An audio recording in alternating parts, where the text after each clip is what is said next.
Hi there, Dead Ideal Boy here, back with another video, and this time we are taking our driver rating and safety rating into our hands, and we're going to try out Daily Race B. This week it is at Sardegna Road Track B in reverse, and we are starting in pole position.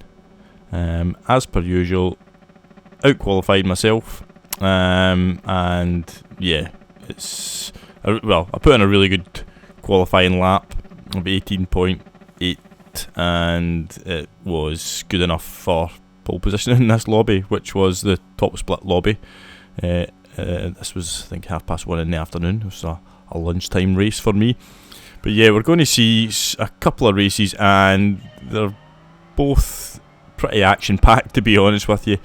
But some good racing for you, as we'll see as the race progresses. We can see here, this turn 1 on lap 1 is crucial, and you can cut a lot of that curb there, as you can see. Now we're going to get, as you can see in the radar, pressurised pretty quickly from P2. You can see the delta there. We're not going to make massive gains or anything like that immediately in this race.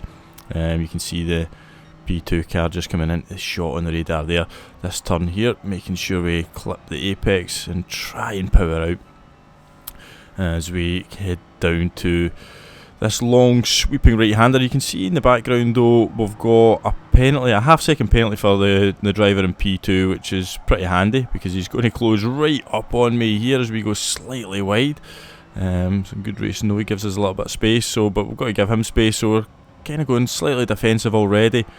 And you can see what happens here. He just disappears from the radar because he serves that half-second penalty, but all that does is gives the driver who was in P3 a chance to now attack me, because yeah, it's a kind of slipstream race with such a massive straight here. You can see that it's, you don't break the slipstream, you're going to get reeled in all the way down, heading into the pretty difficult turn 1, to be honest with you. This little left right-hander, the weight just shifts. You've got to try and get right. I take a bit too much curb there, nearly drift wide over onto the grass, but managed to just hang it in there.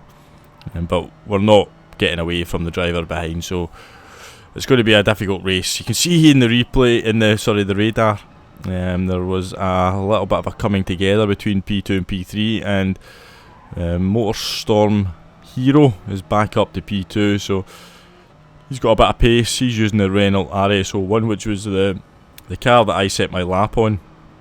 It really is a quick car round here in time trial, and you can see we're going to have a little bit of a coming together here, and we're going to get spun, but he kind of spins us and saves us at the same time, so fair play to him for not completely finishing me off. I then put the boot down here, light up the rear tyres, get all over the place, and look at this. We're just being absolutely swarmed, and all of a sudden we're down to P6.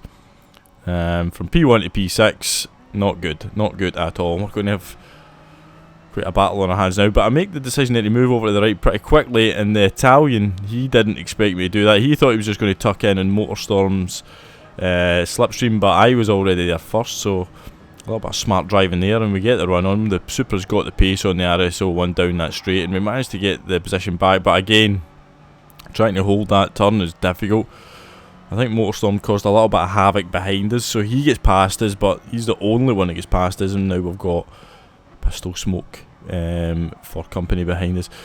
So yeah, Motorstorm is quick in that RS01. In fact, the RS01 is just a really quick car around here, but there are a couple of corners that it is basically death on. That tight left-hander is one of them. You can see Motorstorm just about held on there as he went into the gravel. But I tried it in a couple of races, and it was not good fun. It was heart in your mouth stuff every single time you went through certain corners, and it just became a point where I was like, nah, I can't even be bothered trying to tame this beast round here. Motorstorm gets away. Oh, he just got a little bit untied in the exit there, and he is dead. So RIP Motorstorm. It was good racing with you in this race, but sorry bud. And we now have some clear track in front of us, a little bit of a gap behind us, but not enough to break the slipstream and the Brit Pistol Smoke is going to have a good run on us down the straight again. But yeah, this race it's one of those races. We're on lap 4 already. It was a blink and you miss it type race. It could maybe have been doing with being another lap longer, because it's less than 7 minutes this race. Yeah, I mean it's a more enjoyable race than I thought it was going to be. I never really liked this track before, but I just thought I'll dive into it. I didn't fancy race C this week. I just thought Group 4 at Catalonia. I watched some racing on some streams, and I just felt the races were pretty boring, if I'm being honest with you. Hence my decision to try out race B this week. So the group ahead, they've broke clear. They're in their own little private battle, so we're not really thinking about catching them at this point with only one lap remaining. I think we're just going to try and concentrate now and keeping P4, which would be a result considering we got demoted down to P6 at one stage. So we've got Pistol Smoke, certainly an outside chance there of putting us under some pressure. We set our best lap of the race, which is a 19.8, not the quickest to be honest with you, but wasn't too bad. Anything in the 19s is okay around here in the race. When you see a lot of people are qualifying in the 20s, the low 20s, high 19s, so not too bad. But this corner here, always very difficult I feel, but once you get it, once you hook it up, you can enjoy it. But look at this, we've got P3 getting absolutely sent to the realm, gives us a position. We were actually almost sort of shocked by that, nearly ran wide myself onto the gravel, but held on. So P2 now, all of a sudden, is in sight. We're sort of swithering, sort of getting close to that slipstream range. We're now in the slipstream. So there's a possibility we could maybe put them under a little bit of pressure, but we've also got to watch out behind us. We've got a podium now, so not too shabby of a result at this point. So one final left and right hander to go. Can we get close enough to get into the slipstream? It's not going to be. He's just pulling away. We've got the security of P3 now. We're not going to get caught for that. So over the line we go. And yeah, it was quite an entertaining race. Leading it for a bit, down to P6 for a bit. Ended up somewhere in the middle at P3. But yeah, Motorstorm Hero was quite important to us in that race, in the sense that almost killed us, didn't, and then killed himself. So it's one of those races for Motorstorm. RIP. Yep, so that was race 1. So we thought, let's not just leave it at that. We can do better than that, can't we? Or can we? We'll try anyway. So we'll jump over and we'll do another race and see how that goes. But firstly, let's just have a quick look back. This is what happened with Motorstorm. We tried to send it up the inside. He just clips the rear of us, nearly spins us, but actually hits our front end and squares us back up. And then we ended up in this situation here because I then light up the tyres. Motorstorm getting it shoved wide, and yeah, that was it. We were kind of just a sitting duck for about 5 cars to go past us. But we recovered and we got a podium out it. But here we go again. P1 once again, and we've got our friend Motorstorm Hero behind us for company. So we know he's quick. We know he is. He's got pace, albeit he is driving the RS01 and seemed to be finding it pretty tricky at certain points of the race. So we'll see how we get on with this one as the tyres get warmed up for us. I've noticed that P1 does a little bit of tyre warming in it, but if you're in P2 you just don't, so I don't know if that affects anything. But anyway, I digress. So here we go, heading off back down to this corner. Is just, it can, you either get it or you don't. You can see here we go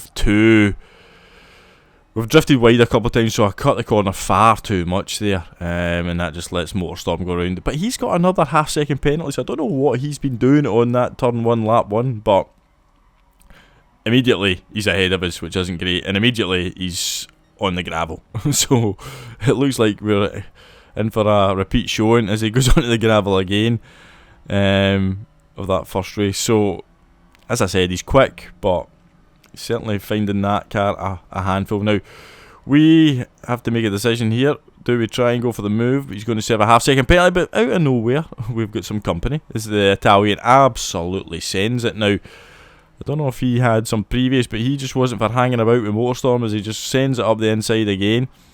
Motorstorm's going to serve his penalty. We light up the tyres and nearly lose it again. But we've managed to keep our P2, which could have been worse, to be honest with you. And we've now got an angry mob behind us. So, yeah, we'll see what we can do from here as we come down the straight. Look at the cars all queuing up behind us. Not a great feeling when you're heading down into this corner, because it's just one of those corners you can lose a lot of time if you don't get it quite right. And we managed to actually do it pretty well this time.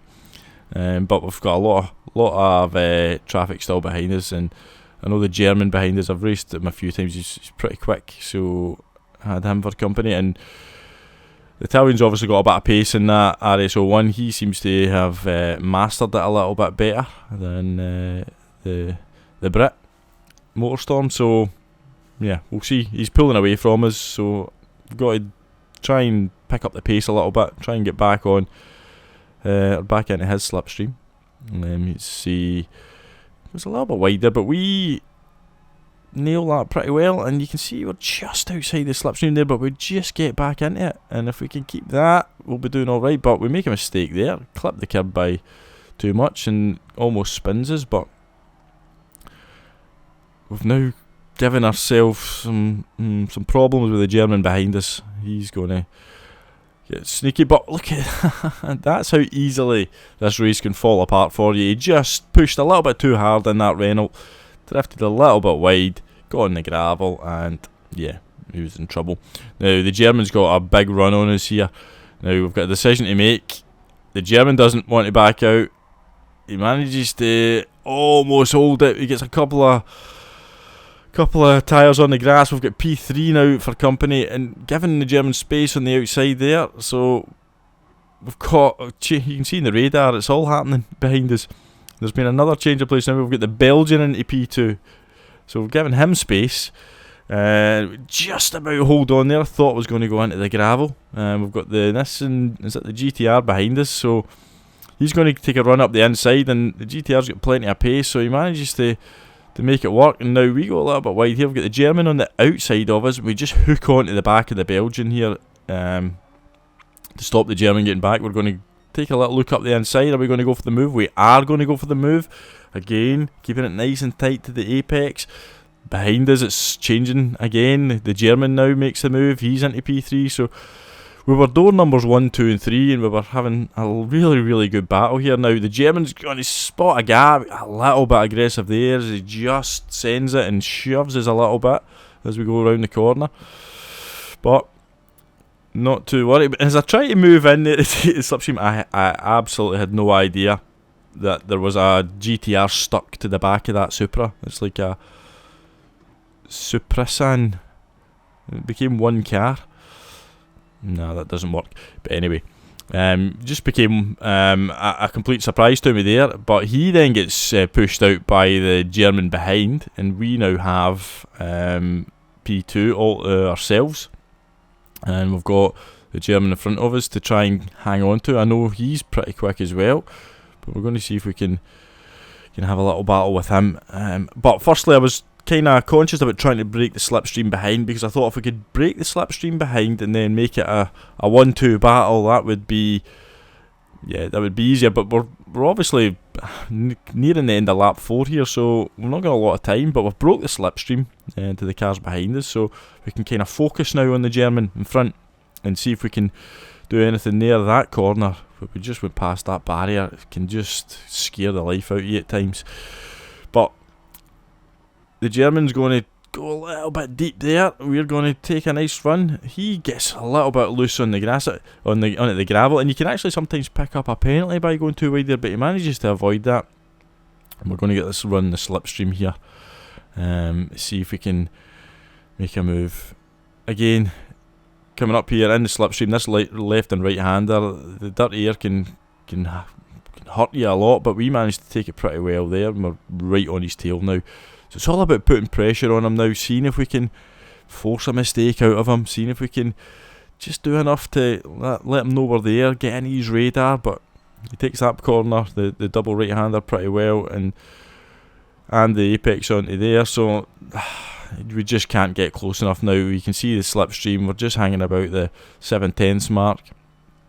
I want to really try and get that down to about 3/4 just to give him a little scare, so we're going to try and get on the power earlier here. Again, just not enough. You can see the delta coming down slightly, but it's not going to be enough to put the pressure on him that we want as we go through the last couple of corners. But you can see we broke away from the group behind us, which was helpful because we're going to at least secure at least P2 here. The German gets a good run out of the last corner, and we're going to head down to the start-finish line. Now, as you can see from, or you've read from the title, this was a lobby that was, the lobby chat afterwards, you're going to see, it was just full of bad blood.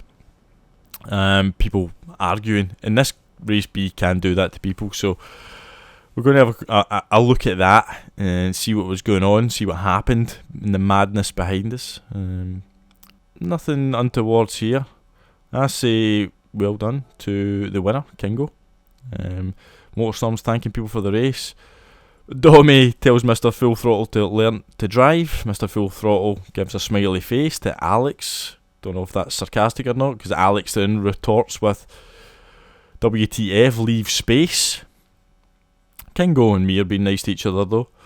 Rui's, he's philosophical about it. He's saying it's just bad luck, mate. Pistol Smoke, Motorstorm Hero. WTF, Motorstorm Hero goes back with learn to drive.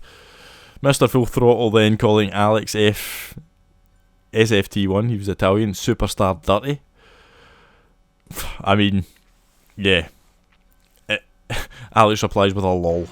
The thing is, if you don't hang about in the lobby after the race for some smack talk, then you're missing out. So I would strongly advise it. It can be quite entertaining at times. But we're going to have a look at the replay here and see why Mr. Full Throttle was getting the brunt of it. Along with Motorstorm, as you can see, Motorstorm. That's why Pistol Smoke wasn't happy, and you can understand why, because he just barged them off the track. We're going to see Teku. He was quite philosophical about it, I think, because what happens to him? Rui loses a bit, and then that's sad to see. R.I.P. the Finn. But Mr. Full Throttle here, what was causing problems for him in terms of the lobby chat? Because he gets a bit loose there, and Alex trying to get up the inside. Mr. Full Throttle's just not giving him any space, even though he kind of lost traction and lost speed. So Alex obviously wasn't happy about that. You'll see his nose just popping in the air. He gives him a little shunt, and then Domi, with an absolute hero send. I mean, fantastic move from the German there, but Mr. Full Throttle takes that as some sort of act of aggression, I think, and decides to just run him off the road. But Alex isn't having any of it. The two of them come together, and Alex, the Italian, wins out of that one. So, R.I.P. Mr. Full Throttle there. But you can see why the bad blood was in that lobby afterwards. And it was another couple of entertaining races. I hope you agree. So, with that, I will say thank you once again to everybody who's liked and subscribed recently and who's helping the channel grow. We're heading towards 1,500 subscribers, so if you haven't liked and subscribed, then please do so. I would be ever so grateful. And I'll leave you all with that. So until the next one, goodbye.